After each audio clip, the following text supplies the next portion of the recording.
The violin developed in the 1500s, evolving from a series of guitar-like instruments that musicians played with a bow. While the violin is best known for classical music and gypsy music, today you hear it in pop, country, bluegrass, and even jazz. First, they cut a piece of maple, then split it in half to expose the grain in mirror image. They melt down glue flakes made from animal hide, then bond the pieces together. Violin makers use only glue, never nails or screws. These pieces of wood will form the back of the violin. After 4 hours, the glue is dry and they can remove the clamps. Using a small plane, they even out the surface. Then they trace the violin's shape and cut it out. They shave the surface, sculpting a downward slope from the middle using an even smaller plane.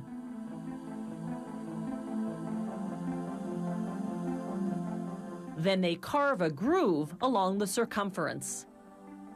After dabbing it with glue, they insert what's known as purfling, a reinforcement made from a thin strip of hardwood, usually maple.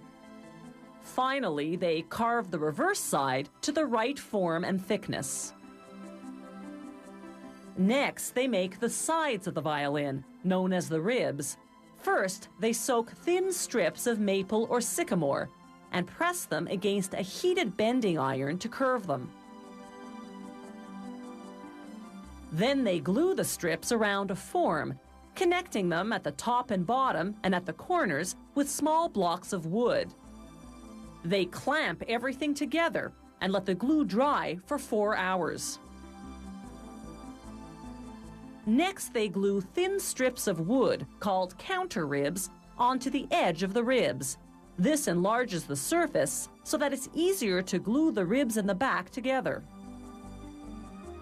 They make the violin's front, or belly, from a solid piece of spruce.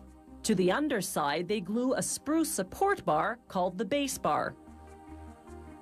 Sound escapes through the 2 curved slots called F-holes. They cut out and carve the violin's neck and scrolled head from a piece of maple.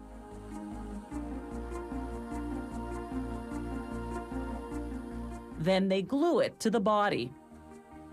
They sculpt the fingerboard from ebony, a hard wood that's durable enough to withstand centuries of violinists' fingering.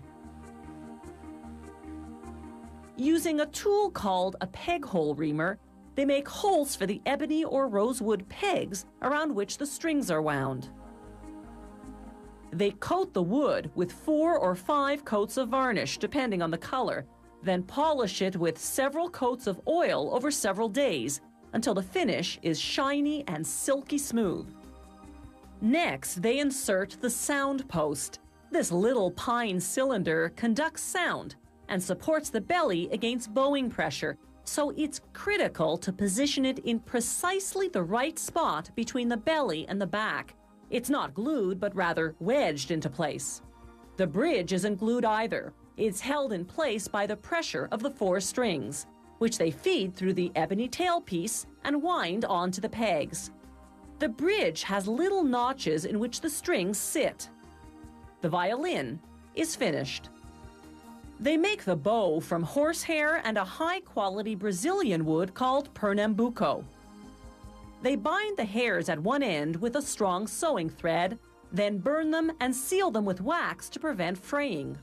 This end goes into the frog, the wooden box at the bottom or heel of the bow. They cover the frog with a mother-of-pearl lining, then slip on a ring made of nickel, silver, or gold to prevent the hairs from tangling. Next comes the screw that controls the tension of the hairs. They comb the hairs to make them parallel, then insert them into the tip of the bow, known as the head. They tighten the screw until the hairs are taut. Finally, they rub on rosin, a sticky pine tree resin that keeps the bow from slipping off the strings.